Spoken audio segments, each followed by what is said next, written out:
Shalom. This is Ariel Ben Yashar down here in Lions Den Camp. First and foremost, I want to give all praise and glory to Yahweh, Bahasham, Yahweh Shai, Bahasham, Ha, Recha, Kodash, Ma'amath. A double honor to the elders and apostles of Grand Millstone who rule well and teach well. Salakia. A double honor to my elder as well, a hard one by Yashar down here in Lions Den Camp. A sincere Thawada to the Akim, the Akwatim, and the Bunyam, the brothers, sisters, and the children who are pushing the truth and believe it with sincerity. The water, Shalom. This is just a quick spiritual hydration. Remember who we are, remember who you are. And with that, I'm just going to get this. This is Daniel chapter 1, verse 1. It says, in the 3rd year of the reign of Jehoiakim, king of Judah, came Nebuchadnezzar, king of Babylon, unto Jerusalem and besieged it. And the Lord gave Jehoiakim, king of Judah, into his hand, which part of the vessels of the house of Yahweh, which he carried away into the land of Shinar, to the house of his God. And he brought the vessels into the treasure of the house, into the treasure house of his God, Slakia. So this is a king of Babylon who conquered Jerusalem, but Yahweh allowed him to conquer Jerusalem for a reason. Verse 3 and verse 3 is the point, 3 and 4. So and the king spake unto Ashpenaz, the master of his eunuchs, and said that he should bring certain of the children of Israel and of the king's seed and of the princes, children in whom was no blemish, but well favored and skillful in all wisdom and cunning in knowledge and understanding science, and such as had ability in them to stand in the king's palace, and whom they might teach the learning and the tongue of the Chaldeans. And that's the main point. We have to remember that we are children of Israel. We have to remember that we're of the king's seed and of the prince's seed as well.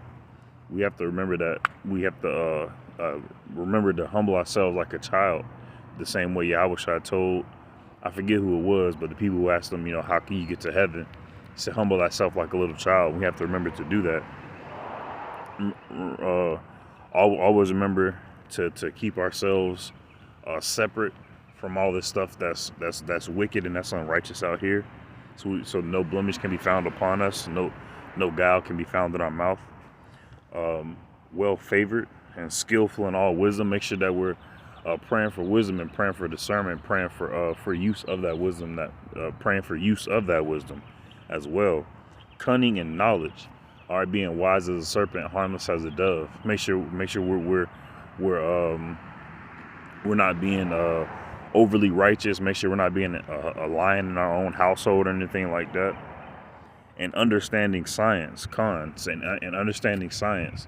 There's a lot of science in the scriptures. It talks about the phases of the moon, the water cycle, how the foundations of the sun, moon, and stars were created. It's a lot of beautiful things in the world. I'll say in the realm of science, when you keep Yahweh Bashem, Yahweh Shai in mind. Neil deGrasse Tyson and all these other scientists, they like to portray themselves as the masters of science and shit like that, but ultimately they're just studying the creations of Yahweh. And such as had ability in them to stand in the king's palace, and whom they might teach the learning and the tongue of the Chaldeans. The Chaldeans wanted them to learn their language so that they were able to tell them of the knowledge that they had, because they're aware of the power of Yahweh, Bahasham, Yahweh Shai. So that's who we are. We have to remember who we are. We have to remember that we're children. All right. We have to do our best to not have a blemish on us, to be well favored in the sight of Yahweh, Bahasham, Yahweh Shai.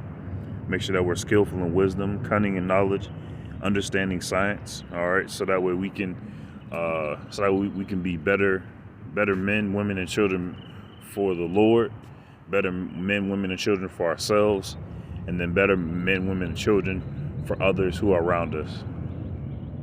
So I pray the lesson was edifying. Shalom.